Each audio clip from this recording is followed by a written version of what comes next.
아멘. 기도의 은혜가 됩니다. 그렇죠, 여러분? 잠시 광고 말씀 드리겠습니다. 에베스 말씀 암송 대회가 이번 주 오후 2시 주일날 진행됩니다. 아직 망설이고 계시는 분들이 꽤 있는 것 같아요. 근데 제가 보니까 내일부터 외우셔도 다 외우실 수 있거든요. 그러니까 하실 수 있잖아요. 네. 저기 이신영 목사님께서 얼마나 노심초사하시면서 계속 새벽마다 참석자 명단 확인하는 줄 아십니까? 다들 많이 참여하셔서 하나님 말씀을 한 절이라도 내 가슴에 새기시는 가을이 되기를 소망합니다. 전도축제 현재 진행 중인데 복음 영상 잘 이렇게 공유하고 계시죠?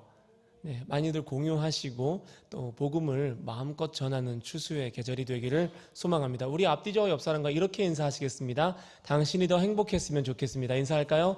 당신이 더 행복했으면 좋겠습니다. 네, 여러분들이 더 행복했으면 좋겠습니다. 아멘. 오늘 우리에게 주신 하나님 말씀은 시편 107편 33절에서 43절 말씀입니다.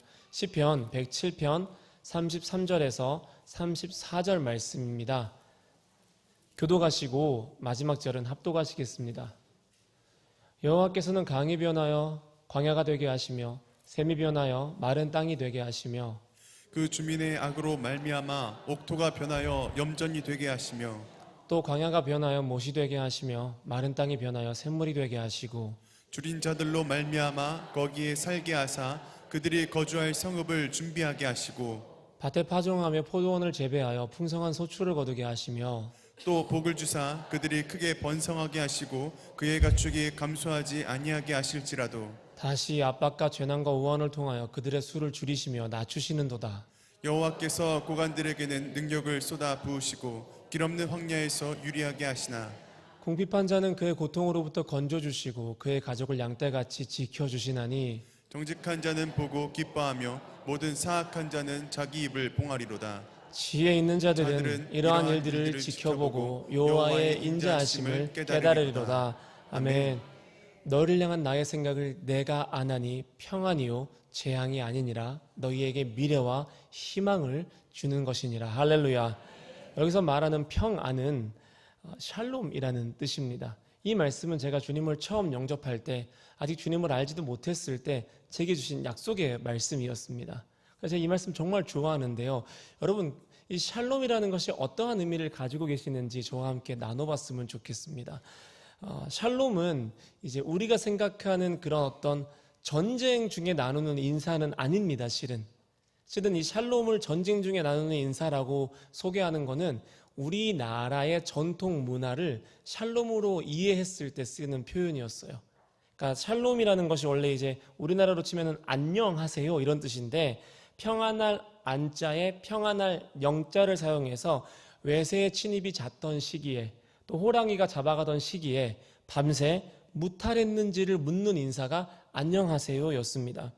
이스라엘 사람들은 이렇게 인사합니다. 마 샬롬 카, 마 샬롬 메크. 여자는 마 샬롬 메크라고 인사하고 남자는 마 샬롬 카라고 인사하는데 이거를 그대로 번역하면 어떤 뜻이냐면 당신의 온전함은 무엇입니까? 라는 뜻입니다. 샬롬이란 인사는 실은 온전함이란 뜻이에요. 날마다 서로 인사하면서 너의 온전함은 무엇입니까? 온전하십니까? 이렇게 묻는 것이 샬롬의 인사법이었습니다. 주님은 계속해서 우리에게 말씀하십니다. 너 샬롬하니? 바꿔 말하면 단순히 평화로운 상태를 말하는 것이 아닙니다. 너 지금 이 상황에서 너 지금 온전하니? 너 지금 이런 환경 속에서 온전하게 나를 바라보고 있니? 너의 온전함은 무엇이니? 주님이 우리에게 묻는 것이 샬롬의 인사입니다. 우리의 온전함은 나를 위해서 깨어지시고 자신을 찢으신 예수 그리스도이신 줄로 믿습니다. 잠 못 드는 밤 겟세마네 동산에서 땀이 피가 되도록 날 위해 기도하신 그 예수 그리스도만이 우리의 온전함임을 믿습니다. 여러분, 온전함은 완벽함이 아닙니다. 온전함은 퍼펙트함이 아닙니다. 온전함은 상한 것 투성이라도 그 안에 예수 그리스도의 생명력이 도사리고 있는 인생이 성경이 말하는 온전함입니다. 하나님의 은혜로 온전하시기를, 샬롬하시기를 주님의 이름으로 축복합니다. 제가 샬롬 하면은 떠오르는 나무가 있습니다. 어떤 나무냐면 우리나라 가로수 중에서 가장 흔하게 보이는 나무가 어떤 나무인지 아세요? 네? 누가 지금 얘기하신 것 같은데요? 맞아요. 플라타너스 나무입니다. 한번 보실까요, 사진? 여름에는 시원한 그늘을 제공해주고 가을이 되면 노란 빛이 도는 갈색 낙엽을 떨어뜨려서 삭막하고 건건한 도시에 낭만을 선사하는 그림으로 만들어주는 나무가 플라타누스 나무입니다. 요즘에는 비염을 유발한다고 해서 고난당하고 있지만은 공기도 맑게 만들어줍니다. 근데 어른들은요, 이 플라타누스 나무를 뭐라고 부르는 줄 아세요? 버즘나무라고 불러요. 사진 보실까요?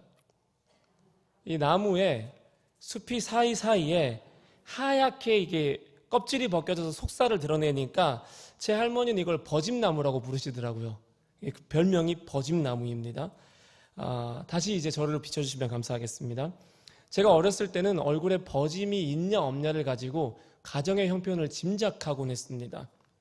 지금에야 얼굴에 버짐 핀 아이들을 찾아보기 힘들지만은 저 어렸을 때는 대부분 얼굴 여기저기 달고 살았던 것 같아요. 하얗게.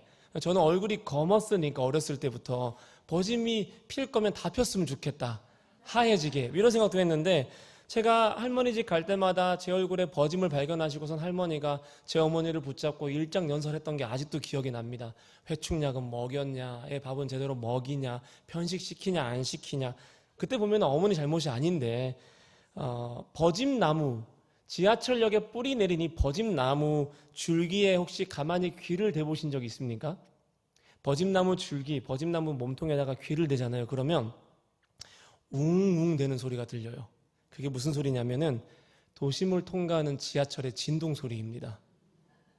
그러니까 시종일관 버짐나무에게 진동을 주는 거예요. 지하철이 얼마나 힘들겠습니까?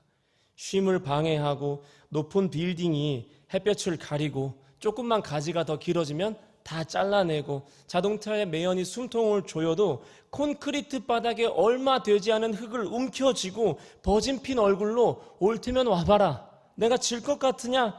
여름에는 그늘을, 가을에는 낭만을 뿜어내는 버짐나무를 보면서 저는 샬롬을 자주 묵상합니다. 인생의 상처투성이어도 한 가지의 색으로만 완성되어 있지 않아도 몸이 진동하는 고난을 당해도 복음을 움켜쥐고 예수로 뿌리 내리고 부르신 곳에서 온전하게 샬롬하게 살아가시는 버짐나무와 같은 저 여러분 되기를 주님의 이름으로 축복합니다. 오늘 시편 107편은 여호와께 감사하라 그는 선하시며 그의 인자하심은 영원함이로다 이렇게 시작을 합니다. 이거는 학자들이 말하기를 감사제에서 사용되던 시편의 노래라고 말합니다. 어떤 감사의 제사에서 107편을 부른 거예요. 기록 시기는 바벨론 포로기 이후로 추측하고 있습니다. 오늘 본문인 33절부터 43절 사이는요, 원래는 시편 107편에 없었을 가능성이 아주 높다고 합니다. 이 원어를 분석해 보면 약간 달라요. 문체나 표현이 달라요. 예를 들어서 지금 이 문서를 만드는데 훈민정음 같은 글씨가 막 들어가 있는 거죠. 그렇다면 하나님께서 왜 본문 말씀을 굳이 후대의 시인을 통하여서 107편의 결론으로 넣어 놓으셨을까요? 저는 이게 궁금했습니다. 먼저 107편의 전체적인 구조를 한번 보겠습니다. 시편 107편은 이스라엘 백성이 겪었던 4가지의 경험을 순서대로 나열하기 시작합니다. 107편이 그럽니다. 4절부터 9절까지는 광야와 황무지 가운데서 하나님의 인도하심을 노래합니다. 4절부터 9절까지는 광야와 황무지에서 경험한 주님의 인도하심을 기록하고요. 10절부터 16절까지는 마치 요셉의 이야기를 생각나게 할 만큼 감옥에서 갇힌 자, 그 가운데 베풀어 주신 주님의 자유함을 찬양합니다. 10절부터 16절까지가 갇힌 자, 감옥에서 갇힌 자의 자유함을 노래합니다. 그래서 우리가 잘 아는 말씀 있죠? 쇠빗장을 꺾어주시리로다 이런 말씀이 있습니다. 그리고 17절부터 22절까지는 질병 가운데 치유하신 하나님을 간증합니다. 그리고 23절부터 32절까지는 바다 한가운데 던져진 사람의 경험을 말합니다. 다시 말해서 인생의 지혜와 삶의 경험, 그 무엇으로도 통제할 수 없는 환난 속에서 체득한 하나님의 샬롬에 대한 고백이 23절부터 32절까지 기록되어 있습니다. 황무지에서, 감옥에서, 질병에서, 바다 한가운데에서 인도하셨고 자유하게 하셨고 먹이셨고 풀어주셨고 고쳐주시고 잠잠하게 하셨던 하나님의 선하심과 인자하심을 찬양하는 것이 바로 시편 107편 말씀입니다. 그리고 훗날 다른 시인이 33절 이하 43절을 삽입하여서 성도가 성도가 황무지와 과목과 질병과 통제할 수 없는 바다의 고난, 이 네 가지 고난을 당할 때 이 고난을 어떻게 핸들링해야 되는지, 어떻게 컨트롤해야 되는지, 어떻게 지나가야 되는지, 그때 내 눈에 하나님의 일하심이 어떤 모양으로 비추어지는지 가르쳐주고 믿는 자가 붙잡아야 할 결론을 보여주는 것이 오늘 본문 말씀입니다. 하나님이 우리를 광야와 감옥과 질병과 바다 한가운데 두실 때 우리 눈에 하나님은요, 이랬다 저랬다 하시는 분처럼 보일 때가 굉장히 많습니다. 틀린 분처럼 느껴질 때가 굉장히 많습니다. 나를 사랑하지 않고 성실하지 않은 분처럼 느껴질 때가 굉장히 많습니다. 마치 요즘 날씨처럼요. 종잡을 수가 없는 거예요. 33절 말씀 보시면은, 저 성경 보시면 됩니다. 33절 말씀 보시면은 강이 변해서 광야가 되게 하시고 마른 땅을 샘물로 바꾸시고 어떨 때는 샘을 마른 땅으로 바꿔버리세요. 근데 나한테 설명을 안 해주세요. 왜 강을 광야로 바꿔버렸는지 이게 이해가 안 되게 움직이시는 겁니다. 그리고 그 다음 말씀 보시면은 거기 사는 사람들의 악함 때문에 옥토를 변해서 염전이 되게 하시는데 내가 악한 건 아니잖아요. 내가 의롭게 살았잖아요. 그런 대로 나를 염전 한가운데 그대로 가두어 버리십니다. 같이 고난당하게 하세요. 의롭게 살아왔는데 질병을 주세요. 악착같이 섬기며 버티며 살아왔는데 어떤 것도 통제할 수 없는 바다 한가운데 나를 그냥 던져버립니다. 그러다가 또 어떤 날은 35절 말씀처럼 광야를 다시 못이 되게 하시고 마른 땅을 샘물로 바꿔주십니다. 36절 말씀처럼 줄인 자들에게 거주할 성을 주시고 풍성한 소출을 거두게 하십니다. 38절 말씀처럼 또 복을 주시고 크게 번성하시고 가축을 늘려주십니다. 여기서 끝났으면 좋겠습니다. 그런데 39절 말씀, 다시 압박과 재난과 우환을 통하여서 나의 수를 낮추시고 나를 줄이시고 능욕을 쏟아부으시며 황무지에서 길 없는 자처럼 방황하게 하십니다. 장단을 못 맞추겠는 거예요.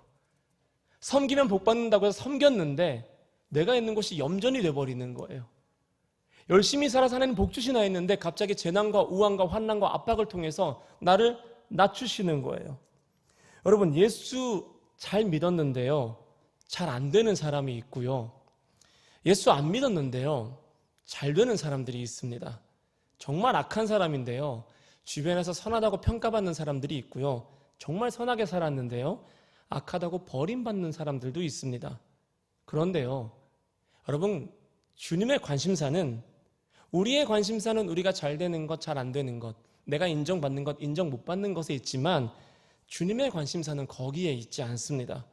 주님의 관심사는 43절 말씀, 여호와의 인자하심을 내가 깨닫는 것에 있습니다.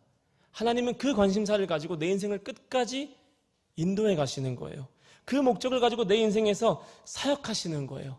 나라는 사람이 하나님의 인자하심을 깨닫는 신앙에 도달하도록 하나님의 인자하심을 보여주려고 내 눈에는 그 하나님의 일하심이 33절 이하 41절 말씀처럼 보여지고 느껴지는 겁니다. 하지만 여러분, 주님은 신실하십니다. 주님은 내 눈에 보기엔 이랬다 저랬다 하지만은 내 생각과 여호와의 생각은 다르며 여호와의 생각은 내 생각보다 훨씬 깊고 높으심을 매 순간 인정하시길 바랍니다. 43절 말씀에 인자함이란 단어가 나와 있지 않습니까? 이 인자함이 우리가 너무도 잘 아는 헤세드를 번역한 표현인데요. 근데 이 헤세드가 우리나라의 한 단어로 표현하기가 되게 까다로운 단어입니다. 헤세드는 그냥 한 글자로 표현하기에는 조금 의미가 아쉬운 단어인데요. 헤세드, 이 인자함이라는 것은 계약에서 사용되는 계약에 대한 전문 용어입니다. 그러니까 계약 용어예요. 두 가지 측면으로 나눠볼 수 있습니다. 첫 번째는 계약의 내용이고요, 두 번째는 계약의 성격입니다. 헤세드는 계약의 내용과 계약의 성격이 있어요. 이 두 가지를 우리가 이해하면 조금 더 주님의 인자하심을 체험할 수가 있을 겁니다.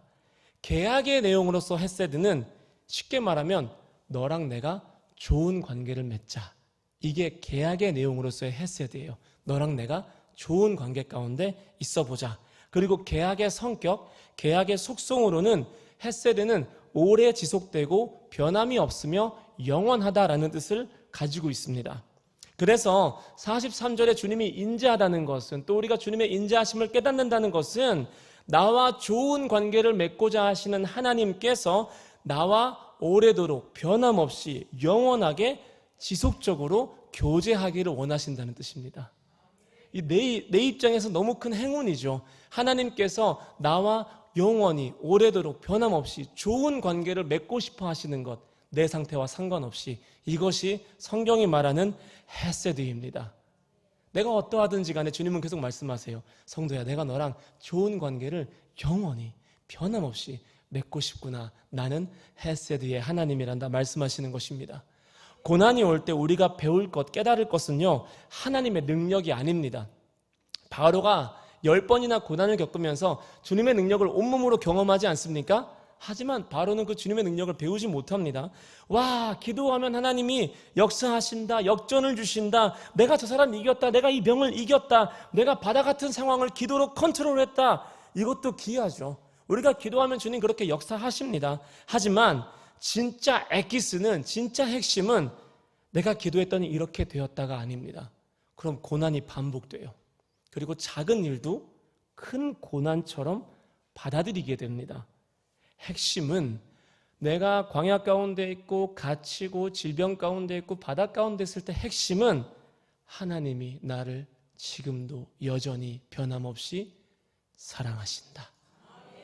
이것을 깨닫게 되고 이것을 체득하게 되면 고난이 끝나요. 큰 고난이 와도요, 의연해져요. 고난이 반복돼도요, 고난 당하는 것처럼 안 살고요, 복 받은 것처럼 살아요. 그렇게 되면 하나님의 인생을 나타내는 도구로서 살아가는 것에서 한 단계 더 들어가서 하나님의 사랑, 하나님의 능력을 나타내는 도구로서 살아가는 것이 아니라 하나님의 사랑을 경험하는 자녀로서의 인생을 누리게 되는 것입니다. 노벨상 수상자인 데니얼 카너먼과 아모스 트버스키는 무슨 말을 하냐면, 사람이 어떤 일에 열정과 시간을 많이 투입할수록 포기가 더 힘들어진다고 말합니다. 마치 주식처럼요. 내가 이만큼 투자했는데 조금만 더 기다리면 되는데 포기를 못하겠다. 그래서 카너먼과 트버스키는 사람이 노력했는데 노력한 만큼 실패하지 못하는 그 태도를 보고 실패에 대한 자기 혐오감이라고 분석했습니다. 내가 지금 실패하면 난 나를 사랑할 수 없을 것 같아. 난 지금 실패할 수가 없어 라고 생각하고 끝까지 가는 거예요. 실패를 무시하는 거예요. 하나님이 나에게 실패를 주실 때가 있습니다. 내 샘을 마른 땅으로 바꾸어 버릴 때가 있습니다. 내가 어렵게 판 이 우물을 다른 사람에게 넘겨줄 때가 있습니다. 소초를 거둘 때가 되었는데 재난과 압박과 환난과 우환을 주셔서 나를 낮추실 때가 있습니다. 그럴 때 우리는 실패해야 됩니다. 할렐루야. 그때 순종함으로써 실패의 자리로 들어가셔야 됩니다. 혹시 저와 여러분은 그 실패를 견디지 못하고 살아보겠다고, 이겨보겠다고 주님이 정한 곳에서 벗어나고 있지는 않습니까? 회개하고 돌이키는 복이 있기를 소망합니다. 사무엘상 6장을 보시면요, 벳세메스로 가는 두 마리 암소 이야기가 나옵니다. 블레셋 사람들이 언약궤를 이스라엘로부터 빼앗아 왔는데 이게 감당이 안 되는 거예요. 전쟁할 때보다 더 많은 숫자가 언약궤 때문에 죽임을 당하는 거예요. 그래서 마을의 장로들이 모여서 이 재앙이 우연히 당한 건지 아니면 이스라엘의 하나님 때문에 우리가 지금 고난당하는 건지를 알아보기 위해서 엄마 젖을 찾는 송아지 암소 두 마리를 이제 데리고 옵니다. 그리고 그 소에게 멍에를 메고 언약궤를 끌고 가게 합니다. 벳세메스까지요. 가게 만듭니다. 그리고 이렇게 말합니다. 만약에 이 암소 두 마리가 벳세메스까지 좌로도 우로도 치우치지 않고 일직선으로 가면 우리를 치신 분이 하나님이다. 이스라엘 건들지 말자.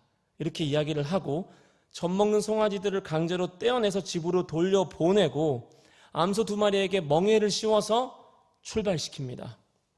송아지를 잃은 두 마리의 암소, 그 무거운 여호와의 영광을 끌고 가는 그 암소가요, 가는 내내 울어요. 가는 내내 울어요. 그런데 좌로도 우로도 치우치지 않고 벳세메스 사람 여호수아의 밭 큰 돌이 있는 곳까지 수레를 끌고 갑니다. 사명을 완수했습니다. 임무를 완수했어요. 이제 두 마리의 소가 가야 할 곳은 어디죠? 집이에요. 엄마 젖을 애타게 기다리고 있는 송아지들이 있는 자기들의 집입니다. 그게 맞는 거예요. 그게 옳은 거예요. 그게 우리 생각이에요. 하지만 하나님의 생각은 우리의 생각과는 다릅니다. 암소 두 마리는요, 그곳에서 번제물이 되어서 하나님께 드려집니다. 사무엘상 6장 15절 말씀을 보시면 암소 2마리를 죽여서 여호와께 번제와 다른 제사를 드립니다. 예배 잔치가 벌어진 거예요. 이 2마리의 소 때문에 예배가 끊어진 곳에서 예배가 회복되고 하나님의 영광이 돌아온 것입니다. 16절을 계속해서 보시면은 블레셋 5방백, 즉 블레셋의 5 지도자들이 이것을 보고 그날에 에그론으로 돌아갑니다. 그리고 한동안 이스라엘을 침략하지 않습니다. 우리가 생각하는 옳은 결론은 2마리의 암소가 다시 돌아가서 송아지를 만나는 것이었지만 주님이 생각하기에 옳은 결말은 그곳에서 산제물이 되어서 향기로 드려지는 것이었습니다. 그곳에서 예배가 되어서 예배로 드려지는 것이었습니다. 주님께서 여러분에게 말씀하십니다. 너 좌로도 우로도 치우치지 않은 것 내가 안다. 너 울면서 여기까지 온 것 내가 안다. 그런데 너 여기까지다 말씀하시면요, 여기까지인 거예요. 도망치지 않고 거기서 죽는 거예요. 주님이 나를 실패하게 하실 때 거기서 실패하는 거예요. 그러면서 소망하는 거예요. 내가 받는 환난에 잠시 경한 것이 지극히 중요한 영광의 영원한 것을 얻을 것을 사모하면서 그 자리에서 산제물로 드려지는 것입니다. 할렐루야. 나를 보고 상황을 보고 눈앞의 사실을 보고 감정을 의지하면요, 예배에 실패합니다. 우리 예배의 성공자가 돼야 되잖아요. 하나님이 나를 이기셔야, 내 오름을 주님의 선하심이, 주님의 오르심이 이기셔야 그때부터 내가 있는 자리에서 예배가 드려집니다. 예배가 회복되고 주님 영광이 회복되는 거예요. 우리의 삶의 목적이 그거 아닙니까? 주님이 꺾을 때 꺾이시는, 주님이 실패하게 하실 때 실패하는 복이 있기를 주님의 이름으로 축복합니다. 그때 주님이 내 멍에도 함께 꺾어주십니다. 그때 주님이 내 사망도 같이 죽여주시고요, 내 죄도 같이 실패시켜주시는 은혜가 있는 줄로 믿습니다. 저는 사울을 묵상할 때마다 이런 기도를 자주 드렸습니다. 20살 때부터. 하나님, 제가 승승장구할 때, 제가 인생의 전성기가 올 때 한 번씩 제대로 꺾어주십시오. 제대로 실패하게 해주십시오. 제 작은 죄, 제 작은 연약함을 크게 다뤄주십시오. 이런 기도 많이 드렸습니다. 제 사울을 묵상하면서 얼마나 아쉬웠냐면, 사울이 피지컬로 보나 정치력으로 보나 다윗보다 뛰어난 왕이었거든요. 흠모할 만한 모습들이 너무도 많았습니다. 성경은요, 사울이 가는 곳마다 승리했다고 기록하고 있습니다. 근데 사울이 자기 인생에서 단 한 번이라도 패배했다면, 단 한 번이라도 져봤다면 그가 그렇게 비참하게 인생을 마무리하지 않았을 것이라고 생각합니다. 사울은 불순종해도 승리하던 사람이었습니다. 불순종했어도 사람들이 남아 있었던 사람이었습니다. 사울에 대한 기록을 보면은 불순종 이후에도 그가 향하는 곳마다 이겼다고 기록되어 있습니다. 사울의 인생의 백전백승이 그를 영원한 사망으로 이끌었습니다. 그를 하나님의 인도하심으로부터 벗어나게 해서 신접한 자를 찾아다니게 만들었습니다. 그때 패배했었어야 했어요. 그때 실패했었어야 했어요. 그런데 끝까지 살아보겠다고 사울이 하나님을 벗어납니다. 사랑하는 여러분, 하나님께서 내 인생을 한 번씩 꺾어주실 때 여호와의 인자하심을 찬송하십시오. 주님이 너 틀렸다고 말씀하실 때 주님의 오르심을 성축하십시오. 그럼 주님은 그 주님의 승리와 주님의 오르심만으로 우리를 덮으실 줄로 믿습니다. 하나님께서 사울이 생각하기에 옳지 않는 명령을 하세요. 그리고 사울이 어떻게 하는지를 보십니다. 아말렉을 잡았는데 하나님이 아말렉의 모든 것을 진멸하라고 말씀하십니다. 사울이 생각하기에 이것은 상식적이지 않은 거예요. 이렇게 좋은 것들이 많은데 남겨놓아야지 생각하고 이것을 남겨놓습니다. 그리고 하찮은 것만 진멸합니다. 자기 눈과 소견에 옳은 대로 사울이 행동한 거죠. 여러분, 하나님께서 한 번씩 저와 여러분의 삶에 이해 안 되는 명령을 내리실 때가 있습니다. 하나님이 저 사람보다 나를 덜 사랑해서가 아닙니다. 하나님께서 왜 한 번씩 전혀 반대의 명령, 반대의 순종을 원하시냐면 그 상황을 통해서 내가 비전을 주신 하나님을 크게 보는지 아니면 그 비전을 받은 나를 크게 보는지를 달아보시는 거예요. 전혀 내가 예측할 수 없고 내가 옳지 않다고 생각하는 상황을 통하여서 다시 말씀드립니다. 비전을 주신 주님을 크게 보는지 아니면 비전을 받은 나를 크게 보는지를 주님이 테스트하시는 것입니다. 여러분, 우리가 왜 불평하는지 아십니까? 왜 믿음 생활하다가 불평하는 줄 아십니까? 내 순종을 받는 하나님을 순종하는 나보다 더 작게 볼 때, 조금 바꿔 말하면 내가 순종하는 하나님보다 순종하는 나를 더 크게 볼 때 우리 영이 불평하기 시작합니다. 하나님 그러시면 안 되잖아요. 하나님 광야를 못이 되게 했다가 못을 광야로 바꾸시면 그거 안 되는 거잖아요. 하나님 가축을 주셨다가 재난과 압박과 오한을 통하여서 이렇게 줄이시고 낮추시면 안 되는 거잖아요. 어떨 때 그렇게 불평한다고요? 내 순종을 받는 하나님보다 순종하는 나를 더 크게 볼 때 내 영이 불평하기 시작합니다. 우리의 믿음이 왜 멈춰서는 줄 아십니까? 은혜를 주신 하나님보다 은혜 받은 나를 더 크고 귀중하게 여길 때 내 기도가 침묵 속에 잠겨버려요. 기도를 못하는 거예요.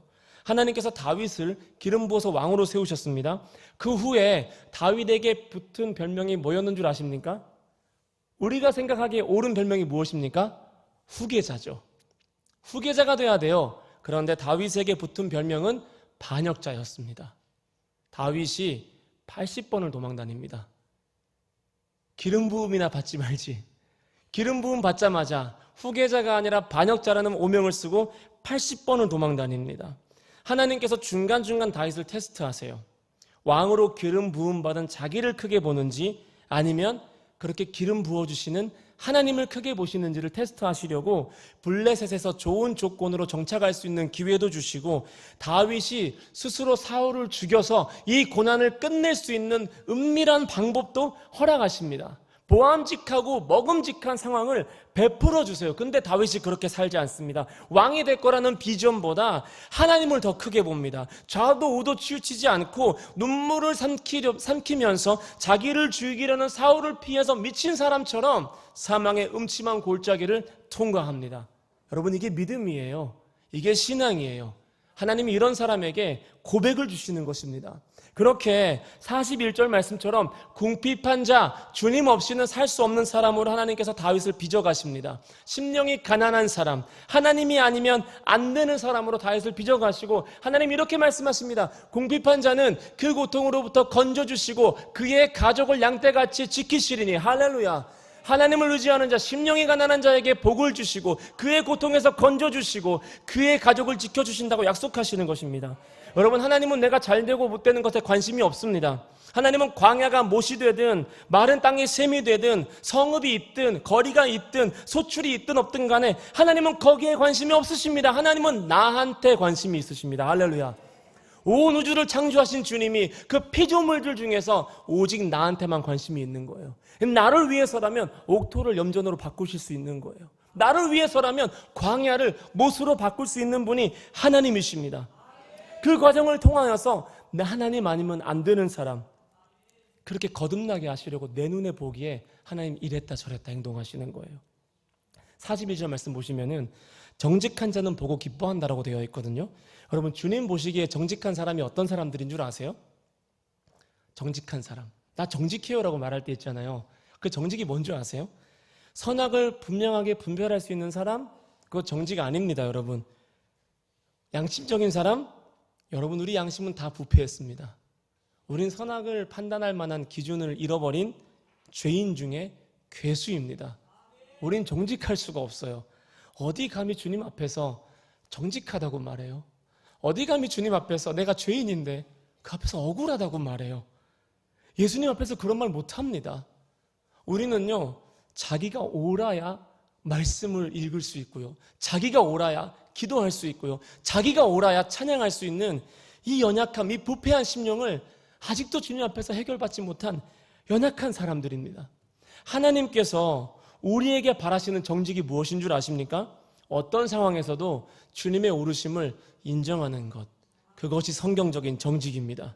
주님의 선하심을 내 의보다 앞세우지 않는 것, 영광을 받으시는 주님 앞에서 내 섬김을 주장하지 않는 것, 주님이 나를 죄인이라고 말씀하시면 내가 아무리 의롭게 살았어도 즉시 죄인으로 살아가는 것, 그것이 성경적인 정직임을 믿으시기를 바랍니다.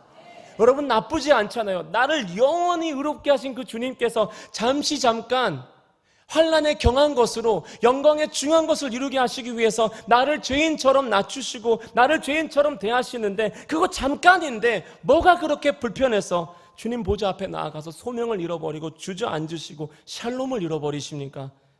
여러분, 주님 그거 기뻐하시지 않습니다. 주님이 진짜 기뻐하는 정직은 주님만 오르십니다. 주님만 선하십니다. 주님이 맞습니다. 고백하는 거예요. 여러분, 영적인 전쟁이 시작되면요, 말을 멈추셔야 됩니다. 여러분, 제가 여러분 위로해드리고 싶습니다. 말을 멈춘다고요, 인정하고 타협하는 것이 아닙니다. 바다 한가운데 던져진 거예요. 내 경험과 말로 컨트롤할 수 없어요. 하나님이 이 상황을 정리하시도록 맡겨드리는 거예요. 그게 정직이에요. 원수와 한편이 되지 않는 한 공격은 계속해서 일어날 것입니다. 그런 공격이 올 때요, 기뻐하세요. 아직은 내가 주님 나라에 쓸모있는 사람이구나. 아직은 원수가 나를 보면서 야, 쟤만 무너뜨리면 이거 할 수 있겠다 생각하는, 나는 그래도 꽤 영향력 있는 사람이구나. 원수와 한편이 되지 않고요, 경건하게 살고자 한다면 반드시 공격을 받게 됩니다. 여러분, 전쟁이 없는 삶이 온전한 삶이 아닙니다. 전쟁을 치르고 수고하는 삶, 하나님 앞에 순복하며 사람이 하나님을 이기지 못하도록 끊임없이 주님의 실패를 순종으로, 기쁨으로, 정직함으로 받아들이는 삶이 온전한 삶입니다. 할렐루야. 믿음이라는 것은 그 증거나 의도를 보지 못하고 느낄 수 없을 때 그것을 믿는 것을 믿음이라고 합니다. 뭐라고요? 믿음이라는 것은 그것의 증거나 의도를 보지 못하고 느끼지 못할 때 그것을 믿기로 결심하는 것을 믿음이라고 말합니다. 이 33절부터 34절의 43절 이 말씀 사이에는요, 믿을 만한 이유가 아무것도 없어요. 증거도 없어요. 의도도 없어요. 하지만 주님 말씀하십니다. 너 내 뜻을 헤아리려고 하지 말고 너 나 믿어라 말씀하십니다. 너 옳고 그름을 증명하지 말고 내가 옳다는 것을 고백해라 말씀하십니다. 주님이 너 죄인이야 말씀하시면 지금 죄인 되는 거예요. 내가 어떻게 주님 없이 의인으로 살아갈 수 있겠습니까? 근데 아무리 죄가 많아도요, 주님이 너 의인이다 말씀하시면요, 보라 이전 것은 지나갔으니 새 것이 되었도다. 내 숱한 과거와 참소가 나를 이기지 못하게 만드는 것, 그것이 하나님 기뻐하시는 정직임을 믿으시기를 바랍니다. 주님 오르십니다. 주님 선하십니다. 할렐루야. 내가 광야 한가운데서 어디로 갈지 몰라도 주님은 오르십니다. 할렐루야. 내가 갇힌 자가 되어서 환난 가운데 있어도 주님은 오르십니다. 할렐루야. 내가 질병 가운데 신음해도 주님은 오르십니다. 할렐루야. 내가 바다 한가운데 던져져서 그 깊은 수월 속에서 침묵하고 있어도 주님은 선하십니다. 할렐루야. 주님은 주시는 분이고 주님은 취하시는 분이고 주님은 산이 변하여 바다가 되기도 하시고 광야가 변하여 강이 되기도 하시는 그럴 만한 주권과 권리가 충만하신 분이 바로 우리가 믿는 하나님이십니다. 할렐루야. 우린 그 앞에서 아무 말도 할 수 없는 거예요. 그냥 믿음으로 걸어가는 거예요. 믿음으로 살아내는 거예요. 선을 행하되 낙심하지 아니하고 포기하지 아니하고 때가 이르면 거두게 하실 주님을 바라보면서 계속 하던 일을 하는 겁니다.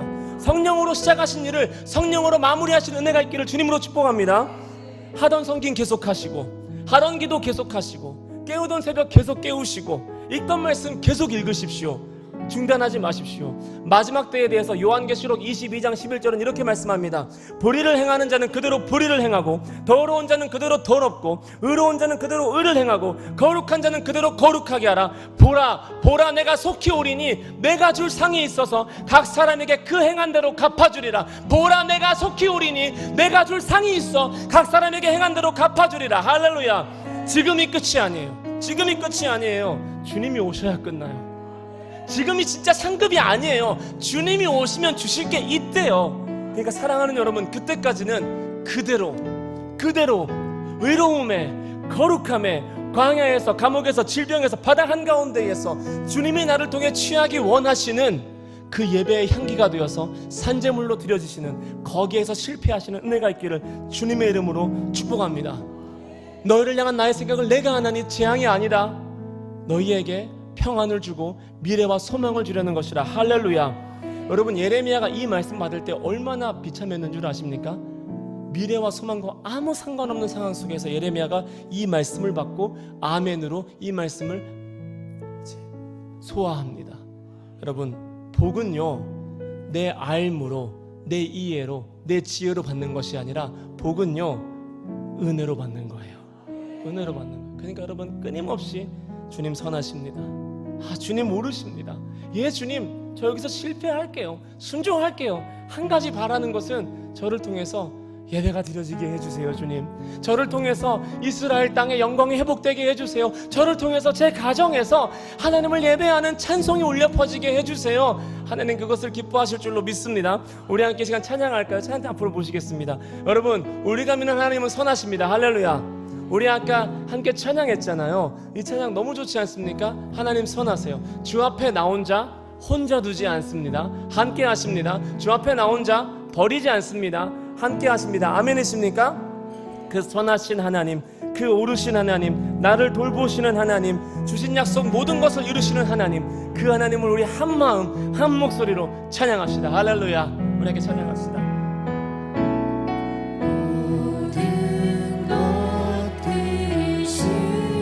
하나님이 다 들으십니다. 신실한 그 영광 이곳에 임하네.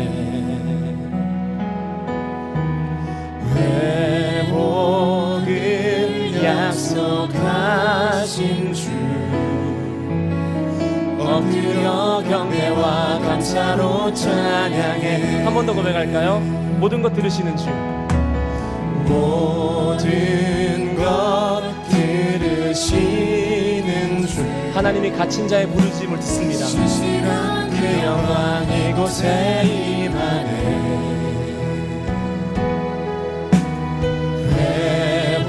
회복을 약속하신 주, 엎드려 경배와 감사로 찬양해. 하나님 선하시다. 하나님 선하시다. 하나님 선하시다. 주신 모든 약속 반드시 이루신다. 그 사랑 영원하다. 그 사랑 영원하다. 주 앞에 나 혼자 버리지 않으신다. 은혜를 베푸시는 주님, 할렐루야. 은혜를 베푸시는 주, 인자와 자비가 죄의 삭을 끝내. 할렐루야. 높으신 그 위엄 앞에, 높으신 그 위엄 앞에, 세상 모든 권세 우리 한 번 더 선포합시다. 은혜를 베푸시는 주님, 할렐루야. 은혜를 베푸시는 주, 인자와 자비가 죄의 삭을 끝내. 아멘. 높으신 그 위엄 앞에, 높으신 그 위엄 앞에, 세상 모든 권세 두려움에 떠내. 하나님 선하시다. 하나님 선하시다. 하나님 선하시다. 주신 모든 약속 반드시 이루신다. 그 사랑 영원하다. 그 사랑 영원하다. 주 앞에 나 혼자 반드시 하나님 선하시다.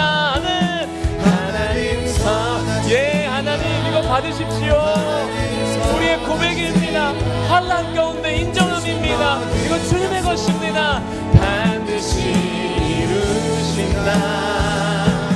그 사랑 영원하다. 그 사랑 영원하다. 주 앞에 나 혼자 어제와 오늘을 돌보신 하나님 그 은혜 인하여 아멘. 돌보신 하나님 그 은혜 인하여 온 땅이 기뻐해.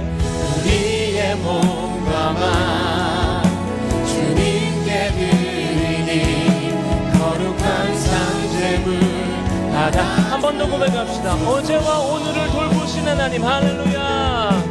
어제와 오늘을 돌보신 하나님 그 은혜 인하여 온 땅이 기뻐해. 아멘.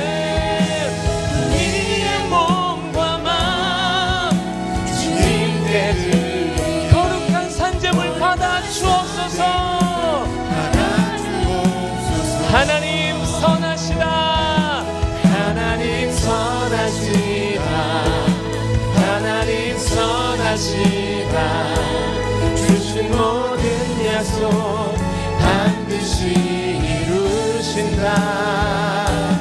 그 사랑 영원하다. 그 사랑 영원하다. 주 앞에 나온다. 우리 목소리로 고백할까요? 하나님 선하시다. 여러분의 목소리로 고백합시다. 하나님 선하시다. 하나님 선하시다. 아멘. 주신 모든 약속 반드시 이루신다. 그 사랑 영원하다. 그 사랑 영원하다. 주 앞에 나온다. 반드시 살리신다. 함께 기도합시다. 함께 기도하시다. 첫 번째로는 그 인자하심을 향한 감사의 기도를 드리십시오. 어떤 감사냐면, 주님 꺾어주셔서 감사합니다. 주님 실패하게 하셔서 감사합니다. 주님 여기서 번제가 되게 하심에 감사합니다. 이 감사의 기도를 드리시고요. 두 번째로는요, 하나님이 아니면 안 될 사람으로 저를 만들어 주십시오. 하나님 앞에 가난한 심령을 구하시고요. 마지막 세 번째로는요, 그냥 고백하세요. 주님이 옳습니다. 주님이 선합니다. 이렇게 고백하시는 그런 세 가지의 기도를 주님께 올려드리겠습니다. 다 함께 주님의 이름을 한번 부르고 통성으로 기도하시겠습니다. 주여. 하나님 감사합니다.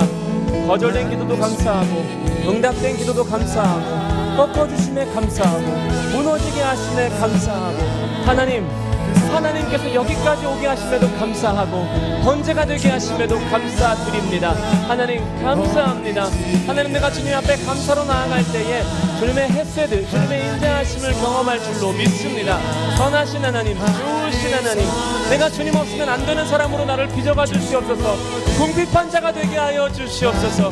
가난한 심령으로 살게 하여 주시옵소서. 주님이 아니면 안 될 것처럼 하루를 살게 하시고, 어떤 상황 속에서도 주님이 옳으십니다. 주님이 선하십니다. 주님이 맞습니다. 주님이 옳습니다. 하나님, 주님이 옳습니다. 주님이 선하십니다. 주님이 맞습니다. 주님이 받으십니다. 주님이 옳으십니다. 주님이 선하십니다. 주님이 맞습니다. 하나님, 내 의를 내려놓고 예수 그리스도의 의를 사모하며 주 앞으로 나아갑니다. 주님 앞에 나아가오니 살리시고 버리지 마시고 주님의 소유가 되게 하여 주시옵소서. 하나님, 주님의 소유로 부르심에 감사드립니다. 언제 어디서나 주님 붙잡고 살아갈 수 있도록 은혜 베풀어 주시옵소서.